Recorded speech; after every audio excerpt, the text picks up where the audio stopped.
Ayodhya gangrape पे मुख्य आरोपी मोहित खान का डीएनए सैंपल ले लिया गया है। अयोध्या जेल से बंद मोहित का सैंपल 6 अगस्त को लिया जा चुका है। राजू खान भी सैंपल उनका भी लिया जा चुका है। अभी तक डीएनए रिपोर्ट नहीं आई है। इस केस में अभी तक मोहित खान का मोबाइल नहीं मिला है। पुलिस मोहित को रिमांड पर लेकर मोबाइल रिकवर कराने की तैयारी में है।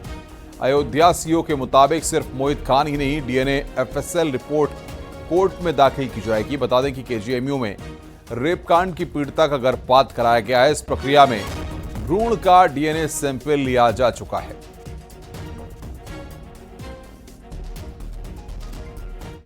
जो ये दोषी हैं, जो कि जो है इसमें जेल में निरुद्ध हैं, तो उनके ये डीएनए टेस्ट के परीक्षण के लिए मुझे डॉक्टर को अलॉट करने के लिए निर्देश मिला था। मैंने एक डॉक्टर को, संबंधित डॉक्टर को निर्देशित करके उनकी डीएनए सैंपलिंग करवा दी गई है। क्या तारीख को डीएनए टेस्ट? 6 तारीख को, 6 अगस्त को, 6 अगस्त को। अगली खबर भी अयोध्या गैंगरेप से ही जुड़ी हुई है। आज एसडीएम, सीओ, राजस्व टीम और पुलिस टीम जमीन की पैमाइश के लिए भदरसा प्राइमरी स्कूल पहुंची। पैमाइश के बाद अतिक्रमण को हटाया जाएगा। आरोप है कि नगर पंचायत भदरसा के चेयरमैन मोहम्मद राशिद के समर्थकों ने स्कूल की जमीन पर कब्जा किया हुआ है। बता दें कि चेयरमैन मोहम्मद राशिद पर मोहित खान के समर्थन में धमकी देने का आरोप है।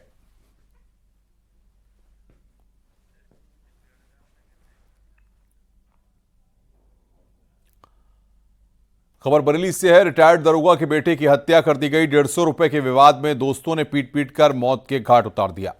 मामला इज्जतनगर थाना इलाके का है। पुलिस ने 3 आरोपियों को हिरासत में लिया है। अरुण शर्मा के दोस्त शिवम चौधरी ने बताया कि बैरियर 2 भट्टी पर शराब पीकर घर को लौट रहे थे, तभी गांव के पास रहने वाले राहुल से अरुण ने दिए गए उधार 150 रुपए वापस मांगे। इस पर विवाद शुरू हो गया। फिर अरुण को जान से मारने की धमकी देकर राहुल चला गया। कुछ देर बाद राहुल दोस्त बसु और ख्वाजा के साथ आदमखा लोहे की रॉड से जानलेवा हमला कर भाग गया। तो जैसे ही बाबा भैया वहां पहुंचे तो उन्होंने आवाज मारी है। जो जसमीत गवाह है उसने ये बताया कि उसने आवाज मारी पुलिया पे कि इधर आ। एक ने आवाज मारी और पीछे से किसी ने उनके सर पे रॉड मारी। जाने क्या मारा, फिर उनके ऊपर चापड़ ऊपर देने किस चीज से हमला कर दिया सर पर। बॉडी भैया की अंदर है हमारे। कितने लोग पकड़े गए आपके? 3 लोग पकड़े गए। तो मेन आरोपी कौन था जिससे विवाद हुआ? राहुल। क्या करता है राहुल? राहुल जय, उसके पापा मिस्त्री वगैरह हैं और बाकी वो सुलपोल वो पीता, नशा वगैरह करता। संभाल पुलिस ने सराफा की दुकान से चोरी का खुलासा किया है। एक महिला को 8 लाख के जेवर के साथ गिरफ्तार किया। बीते 1 अगस्त को बुर्का पहने 3 बहनों ने चोरी की थी। वारदात सीसीटीवी में कैद हो गई थी।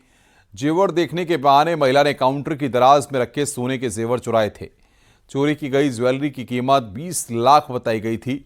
एक महिला गिरफ्तार हुई है, जबकि उसकी दोनों बहनें फरार हैं।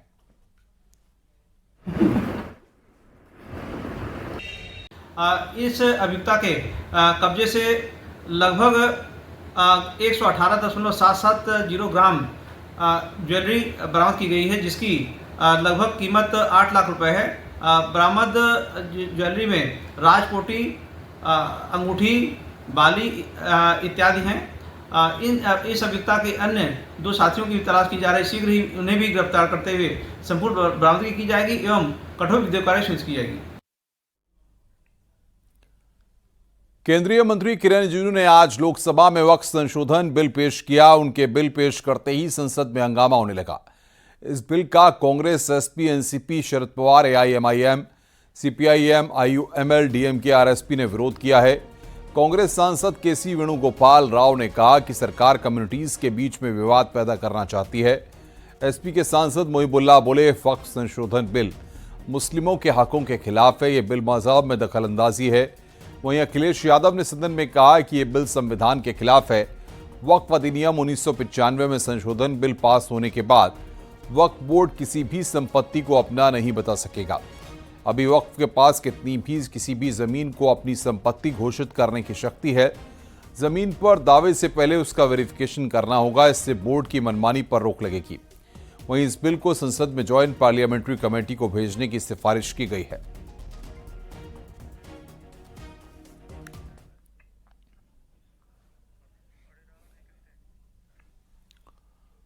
वहीं सदन में अखिलेश यादव ने बिल को लेकर सरकार पर तीखे वार किए। अखिलेश यादव ने इस बिल को संविधान के खिलाफ कहा, तो इसी बीच अमित शाह ने अखिलेश यादव को करारा जवाब भी दिया।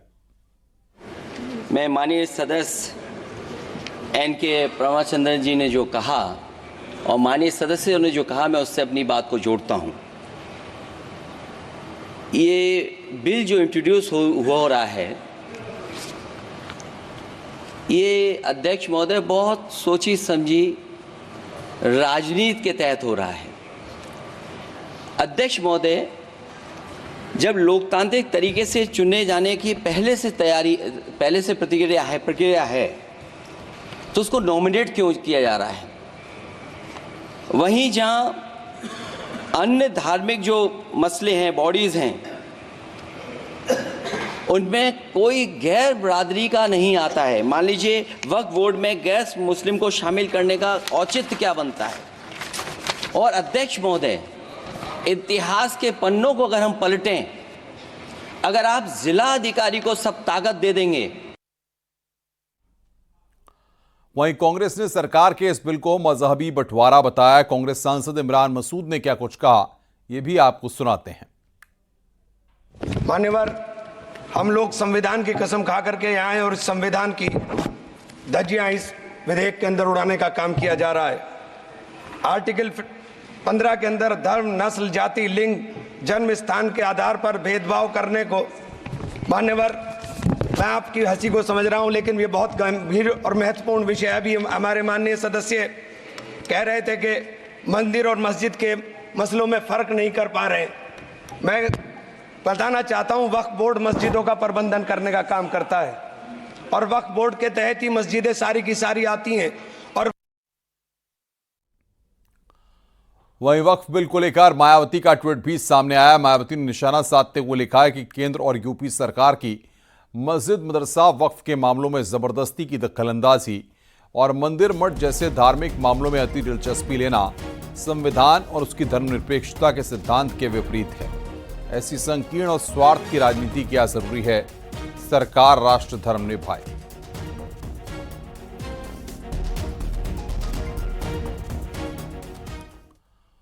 वक्फ बिल को लेकर राज्य हज कमेटी के अध्यक्ष मोहसिन रजा का बयान भी सामने आया। मोहसिन रजा ने कहा है कि यह बिल देश को वक्फिस्तान बनाने से रोकता है। देखिए, वक्फ बोर्ड में जो 95 का एक्ट है, उसमें संशोधन की इसलिए आवश्यकता पड़ी, जिस तरह से कांग्रेस ने असीमित शक्तियों से बोर्ड को लैस कर दिया था, जिसके चलते इतनी संपत्तियां वक्फ की जो आपने देखी हैं, अनर्गल तरीके से कहना चाहिए गैर कानूनी तरीके से वक्फ बोर्ड में दर्ज करी गई। इतनी शक्तियां तो पूरे देश में कहीं नहीं, पूरी दुनिया में कहीं नहीं है। इवन सऊदी अरब में, ओमान में नहीं है, तो हिंदुस्तान में क्यों इतनी शक्तियां? वक्फ बोर्ड तो बनाए गए थे संरक्षण के लिए। वहीं बिल को लेकर असदुद्दीन ओवैसी ने भी जमकर सरकार पर वार किए हैं।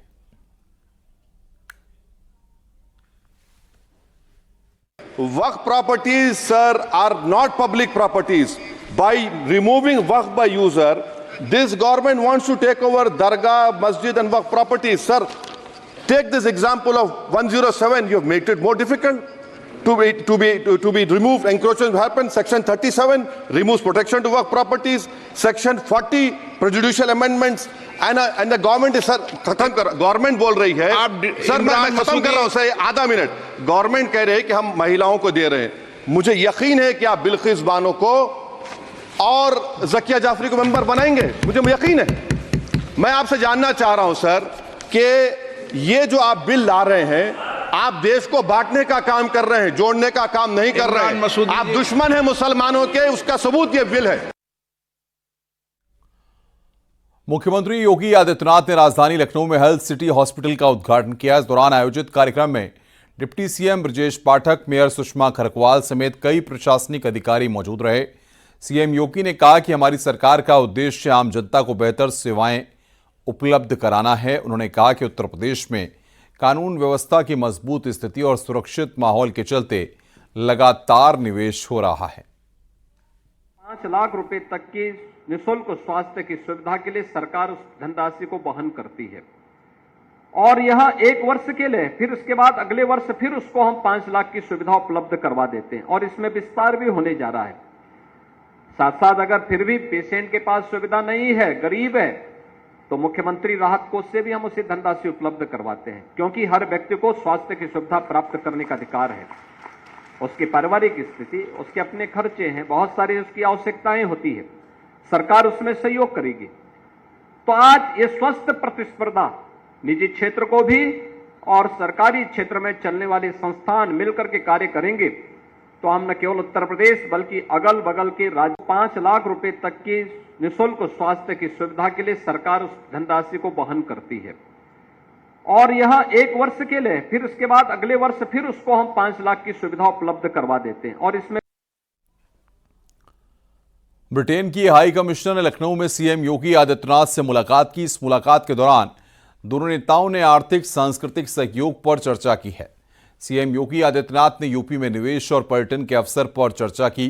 मुलाकात के बाद ब्रिटिश हाई कमिश्नर कैमरून ने लिखा कि उत्तर प्रदेश की मेरी पहली यात्रा के दौरान साझेदारी को आगे ले जाने के लिए बहुत कुछ है।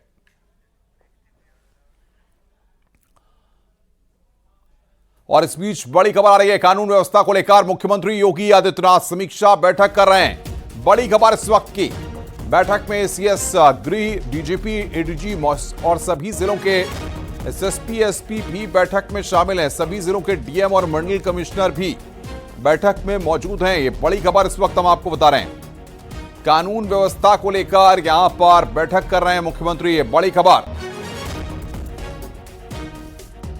इस वक्त की बड़ी खबर हम आपको बता रहे हैं। कानून व्यवस्था को लेकर मुख्यमंत्री योगी आदित्यनाथ बैठक कर रहे हैं। वीडियो कॉन्फ्रेंसिंग के जरिए तमाम जिलों के अफसर भी इस बैठक में जुड़े हुए हैं।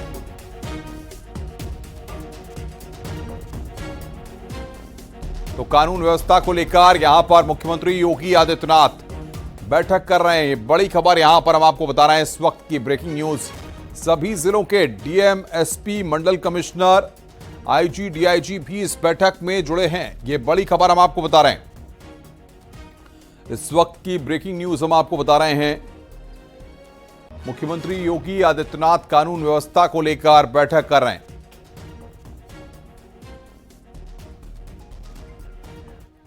और सीधे रुख करते हैं राजीव का। राजीव हमारे संवाददाता ग्राउंड जीरो पर है। राजीव, क्या अपडेट है? मुख्यमंत्री की वीडियो कॉन्फ्रेंसिंग समीक्षा बैठक शुरू हो चुकी है? बिल्कुल अनुपम, आज उत्तर प्रदेश के मुख्यमंत्री योगी आदित्यनाथ अपने कालिदास मार्ग पर स्थित आवास पर एक अहम समीक्षा बैठक कर रहे हैं उत्तर प्रदेश की कानून व्यवस्था को लेकर। इस दौरान मुख्यमंत्री योगी आदित्यनाथ के साथ जो उत्तर प्रदेश के बड़े अफसर हैं, जो अपर मुख्य सचिव, मुख्यमंत्री गृह और जो डीजीपी, एडीजी हैं, वो मुख्यमंत्री योगी आदित्यनाथ के साथ आवास पर मौजूद हैं। और जो उत्तर प्रदेश के सभी DM, SSP, DIG, IG, ADG और जो डीएम कमिश्नर हैं, वो भी वीडियो कॉन्फ्रेंसिंग के जरिए इस बैठक में जुड़ चुके हैं। ये बैठक शुरू हो चुकी है और मुख्यमंत्री योगी आदित्यनाथ क्रमवार, जिलेवार हर एक जिले की कानून व्यवस्था से जुड़े जो प्रमुख मुद्दे हैं उनको लेकर समीक्षा बैठक कर रहे हैं। राजीव, लेकिन सबसे बड़ी बात यह है कि इससे पहले भी जब समीक्षा बैठक हुई है, वीडियो कॉन्फ्रेंसिंग हुई है, तो कई अफसरों के पेच कसे गए हैं या फिर इस बैठक के बाद कई अधिकारियों के तबादले किए गए हैं, उनको जिलों से हटाया भी गया है। तो क्या इस बार भी कुछ एक्शन देखने को मिल सकता है? देखिए, यकीनन जिस तरह आपने देखा कि बीते दिनों बलिया में जिस तरह से अवैध वसूली की जा रही थी, करोड़ों की वसूली की जा रही थी, वो मामला सामने आया था जिसमें बड़ी कार्रवाई की गई थी। इसी तरह कई जिलों से लगातार पुलिस कर्मियों की शिकायत मिल रही थी, वो चाहे थाने पर अवैध वसूली हो या फिर जो लूट और हत्या की घटनाएं बढ़ी हैं, इन तमाम मामलों की मुख्यमंत्री योगी आदित्यनाथ समीक्षा करेंगे और फिर लापरवाह अधिकारियों को फटकार भी लगाएंगे और जो जिम्मेदार अफसर हैं उनके खिलाफ बड़ी कार्रवाई भी की जा सकती है। फिलहाल मुख्यमंत्री योगी आदित्यनाथ कुछ प्रमुख बिंदुओं को लेकर, अपराधियों के खिलाफ क्या अब तक कार्रवाई की गई है, उनके खिलाफ कार्रवाई की क्या रणनीति बनाई गई है, कितने जो गिरोह हैं उनके खिलाफ। बहुत शुक्रिया राजीव आपका हमारे साथ जुड़ने के लिए और बातचीत करने के लिए। तो राजीव हमारे संवाददाता इस वक्त की बड़ी खबर पर हमें अपडेट दे रहे थे। आगे बढ़ते हैं। कौशाम्बी में बेसमेंट में चल रहे अस्पताल को प्रशासन ने सील कर दिया है। चरवा इलाके में प्राइवेट अस्पताल बेसमेंट में चल रहा था। बारिश के बाद अस्पताल में पानी भर गया। वक्त रहते ही मरीजों को सुरक्षित जगह पर भेजा गया। अस्पताल में पानी भरने का एक वीडियो वायरल हुआ था। इसका संज्ञान लेते हुए अस्पताल को सील कर दिया गया है। सीएमओ ने बताया कि अवैध तरीके से चल रहे 3 अस्पतालों को सील किया गया है। इस तरह से हम एक रैंडम टीम बना रहे हैं जो हमारे जनपद स्तर से रैंडमली बिना किसी को बताए हुए अचानक जाएंगे। और इसमें खासकर प्रशासन से, जिलाधिकारी महोदय से मैं अनुरोध भी किया हूँ कि सर थोड़ा सा एसडीएम या थाना को इन्फॉर्म कर दें। कहीं कहीं पर हमको मेडिकल अफसर या डिप्टी सीएमओ को दिक्कतें आती हैं तो उसमें इनका सहयोग रहेगा। जनपद में जो भी झोला छाप डॉक्टर हैं, मैं उनको स्पष्ट रूप से बता देना चाहता हूं कि बिना डिग्री, बिना लाइसेंस के कौशाम्बी की किसी भी जनता के जीवन से खिलवाड़ करने का मौका मैं उन्हें नहीं दूंगा। संत 84 बाबा आश्रम की संपत्ति को हथियाने का आरोप भाजपा नेता पर लगा है। इसे लेकर बड़ी संख्या में ग्रामीणों ने कलेक्ट्रेट में प्रदर्शन किया है। ग्रामीणों ने ट्रस्ट को सरकारी नियंत्रण में लेने की मांग की है। नए ट्रस्ट के गठन पर स्थानीय ने एसडीएम और सीओ जयसिंहपुर पर पक्षपात का आरोप लगाते हुए प्रदर्शन किया। प्रदर्शनकारियों ने प्रशासनिक अधिकारियों को ज्ञापन देकर ट्रस्ट को सरकारी नियंत्रण में लेने की मांग की है। हन दत्तात्रेय 84 बाबा के अचानक जयसिंहपुर तहसील पहुंचते ही माहौल गर्मा गया था। उनके तहसील पहुंचने की सूचना लगते ही बड़ी संख्या में ग्रामीण भी वहां पर आ गए थे और उपनिबंधक कार्यालय के पास हंगामा करने लगे थे। सूचना पर प्रशासन को कई थानों की फोर्स बुलानी पड़ी। इसके बाद लोगों को रोका जा सका। सुरक्षा के बीच 84 बाबा ने नया ट्रस्ट बनवाया है। इसी विवाद को लेकर स्थानीय कलेक्ट्रेट पहुंचे, जहां पर प्रदर्शन किया गया। इसके बाद प्रशासनिक अधिकारियों को ज्ञापन देकर ट्रस्ट को सरकारी अधिकारियों के नियंत्रण में लिए जाने की मांग की गई। 84 आश्रम बिलाहरी ग्राम सभा में स्थित है, गोमती तट के किनारे। महाराज जी सन 69 में आए, वहाँ एक आश्रम बनाए, बहुत बड़ा आश्रम बनाए। यहाँ से अमृतसर तक उनकी ज़मीन है। पाड़े बाबा में है, सलाहपुर में है, अर्जुनपुर में है, बरौसा में मंदिर है, करोड़ की संपत्ति है। उसी को हड़पने के लिए बीच में 23 में एक लोग साजिश किए, उसको जो है निरस्त कराया गया। उसके बाद फिर ये लोग महाराज जी को फिर उठा के ले आए। महाराज जी एकदम विचित्र अवस्था में है। कोई लिखित आदेश आपको प्राप्त हुआ था? कौन से अधिकारी इसमें सर नॉमिनेट हैं पहले से? तहसीलदार महोदय, जयसिंहपुर के तहसीलदार पदेन अधिकारी ट्रस्ट में शामिल है एज ए मेंबर, और पुलिस उप अधीक्षक साहब भी एज ए पदेन अधिकारी उसमें शामिल है। ट्रस्ट में ये 2 मेंबर जो है प्रशासन की ओर से शामिल है। ट्रस्ट का जो भी निर्णय होगा ये दोनों अधिकारी भी उसमें शामिल रहेंगे। मऊ में सिंचाई विभाग की जमीन पर कब्जा करने का आरोप है। मामले में डीएम से शिकायत की गई है। तमसा नदी के किनारे जमीन पर कब्जा कर 3 मंजिला मकान बनाया गया और कार्रवाई से बचने के लिए वक्फ बोर्ड का ऑफिस खोल दिया गया। डीएम ने मामले की जांच सिटी मजिस्ट्रेट को सौंपी है। मामला तमसा नदी रोड बंधे का है। जहां तक मुझे जानकारी मिली है तो वो व्यक्तिगत भवन है और वो ना तो मस्जिद है, ऐसा बताया जा रहा है। ऐसा कई लोगों ने बताया कि वो निजी घर है किसी का। तो अब मस्जिद के संबंध में तो यहाँ वहाँ के इमाम साहबान से भी बात की जाएगी कि क्या वो मस्जिद है, और इस संबंध में अन्य व्यक्तियों से भी बात की जाएगी। अगर वो मस्जिद है और वहाँ पर कुछ है तो इस संबंध में इमाम साहबान से बात करके उसका निराकरण किया जाएगा। हापुड़ में सराफा व्यापारी से हुई लूट का पुलिस ने खुलासा कर दिया है। 6 बदमाशों को गिरफ्तार किया है। एक बदमाश अभी भी फरार है। बदमाशों के कब्जे से लूटा गया मोबाइल, कैश, 2 बाइक और चाकू मिला है। गिरफ्तार लुटेरों ने नरेना के पास सराफा व्यापारी शहजाद के साथ हथियारों के बल पर लूटपाट की थी। विरोध करने पर व्यापारी पर चाकू से हमला किया गया था। पकड़े गए सभी लुटेरे दिल्ली के रहने वाले हैं।